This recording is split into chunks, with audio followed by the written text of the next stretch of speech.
surgiu a partir do momento que nós fomos desafiados pelo pessoal da equipe do Serrapilheira a pensarmos quais seriam os grupos subrepresentados na nossa área de pesquisa. A partir desse ponto, nós começamos a pensar onde é que poderíamos abordar e como poderíamos identificar tais grupos. Então nós pensamos em duas vertentes principais. A primeira delas é a questão das mulheres na ciência, que não é desconhecido essa questão da subrepresentação das mulheres nas ciências, principalmente nas ciências duras. E o segundo ponto seria pensarmos em como é que poderíamos abordar esse tema. Nós escolhemos crianças entre 5 e 6 anos para poder aplicar o projeto e principalmente, primeiramente, em crianças da rede pública de ensino. Foi uma experiência muito boa. Muito receptiva pelos alunos. O tipo de experiência, o tipo de linguagem, a forma como vocês se aproximaram do aluno, houve a aplicabilidade das experiências, mas também por conta da linguagem de vocês chegarem próximo ao aluno. As crianças nessa cidade, elas têm muita curiosidade com tudo que a cerca, tudo que está ao redor e elas querem saber. Então o intuito era fazer com que plantássemos aquela sementinha da curiosidade nessas crianças, nessa idade tão fácil a absorção de conhecimento, e a partir daí, quem sabe mais para frente, eles pensassem na carreira científica como sendo factível. Acho que a contribuição também ficou no sentido de perceber que a ciência pode ser feita por nós, por homem, por mulher, isso é representatividade. E aí abre um leque para o professor na sala de aula. Entender que aquilo ali a criança é capaz de fazer aquilo ali, a criança do primeiro ano. Então eu espero que seja utilizado esse leque que foi aberto, Essa informação que foi aberta, eu espero que os professores façam com as crianças e que a própria criança em si cobre um pouco do professor e peça para fazer, O projeto foi dividido em 4 aulas, onde a primeira delas foi feito questionamentos e perguntas acerca de ciência propriamente dita e representatividade feminina dentro da ciência, fazendo comparações com figuras femininas que trabalham no laboratório ou trabalham fora dele. Na primeira aula foi escolhida a cientista Rafaela Salgado, no qual sua pesquisa ela fala sobre inibidores de proteases para o tratamento da doença de esquistossomose. E foi pensado, o que é que a gente poderia fazer dessa pesquisa para poder ser passado para as crianças. E foi assim que a gente pensou 2 conceitos principais para ser abordado nessa aula. O conceito de proteínas, primeiramente, no qual a gente abordou as formas das proteínas, a existência das proteínas, onde possui as proteínas, funções também. E o segundo conceito, que foi o conceito de tipos de proteínas. Então, quem sabe o que é proteína? Eu não sei, são frutas. Frutas. Peixe. Ovo. Maçã. Carne. Uva. Frutas e verduras. No primeiro experimento, a gente demonstrou a forma da proteína e demonstrou a presença da proteína através da desnaturação da albumina, presente na clara do ovo.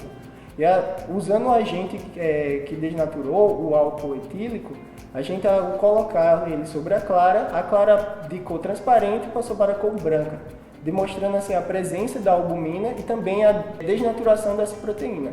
E a gente pôde comprovar isso às crianças. No segundo experimento, a gente pensou em demonstrar uma das funções das proteínas, e a partir daí a gente pegou uma enzima presente no abacaxi, que é a bromelina, e colocou antes de fazer a gelatina. A gelatina também possui proteína. No caso, o abacaxi colocado, um pedaço de abacaxi colocado antes de se formar a gelatina, impede que a gelatina, a proteína, seja formada. Ou seja, a enzima presente no abacaxi, a bromelina, impede isso, e a gente pôde demonstrar esse conceito às crianças e aplicar esse conceito de forma mais prática, para elas conseguirem levar isso para o dia a dia delas e ser uma forma mais fácil.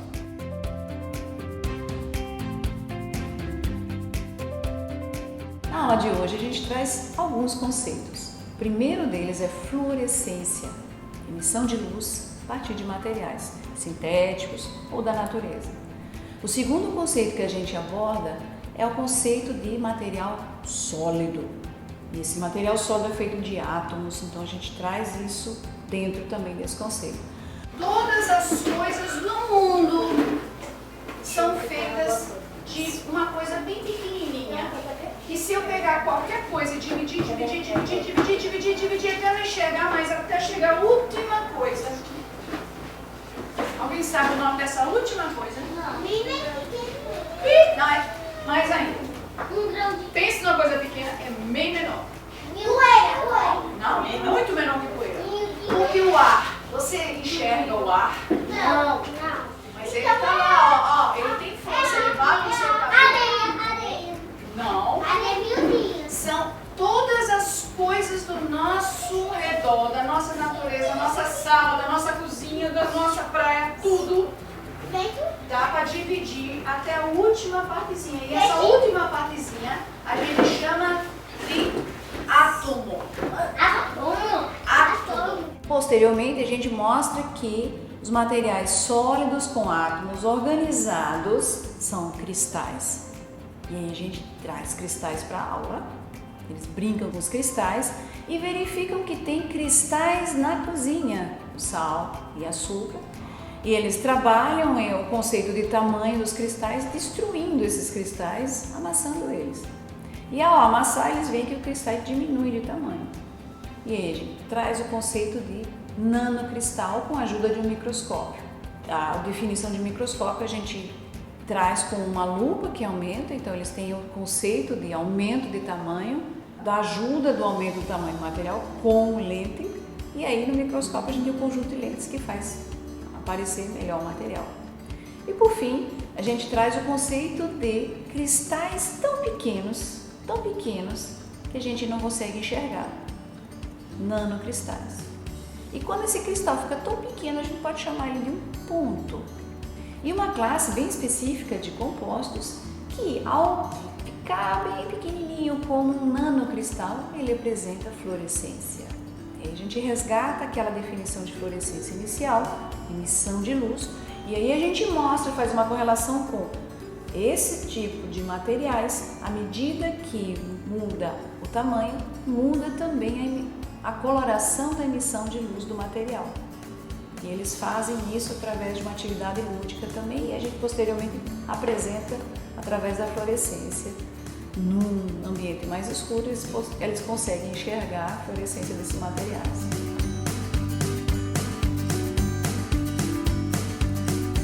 Na aula de Estrela, que foi sobre Beatriz Barboi, que a gente tentou estudar antes sobre quais eram os projetos dela, o que ela vinha desenvolvendo para poder aplicar na aula.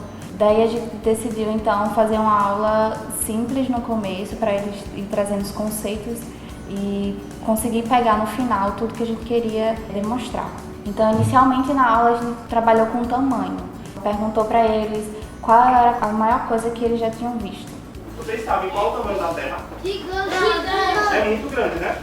Qual a maior? É do tamanho da escola. Cabe um prédio. Exatamente. Cabe 1 milhão de pessoas.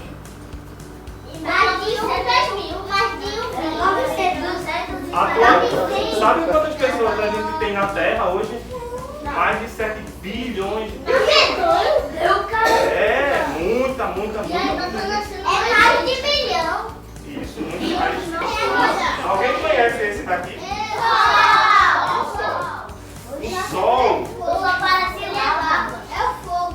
O Sol é bem quente. É fogo. Oi.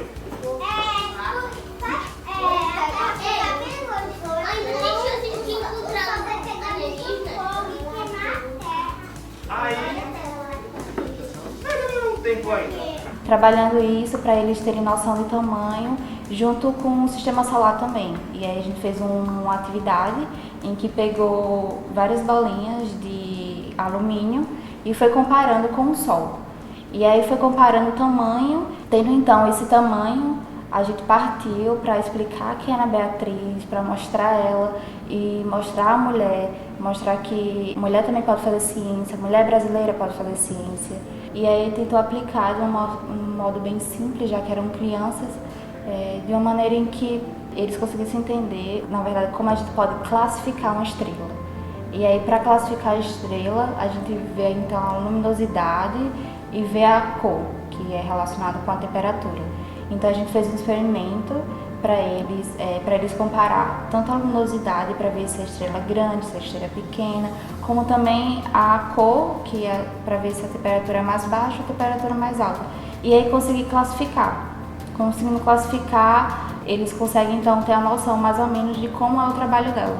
E aí no final a gente fechou fazendo experimento.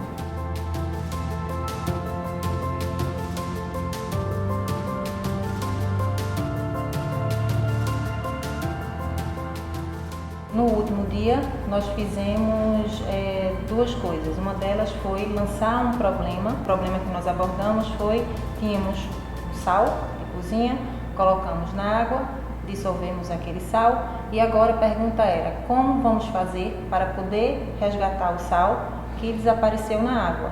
Então, a partir desse questionamento inicial, começaram a surgir especulações dentro da maturidade dessas crianças sobre como é que poderíamos fazer esse resgate do sal que estava ali dissolvido. Então nós fizemos uma animação onde os íons estavam ali juntos, inicialmente tinham se separado.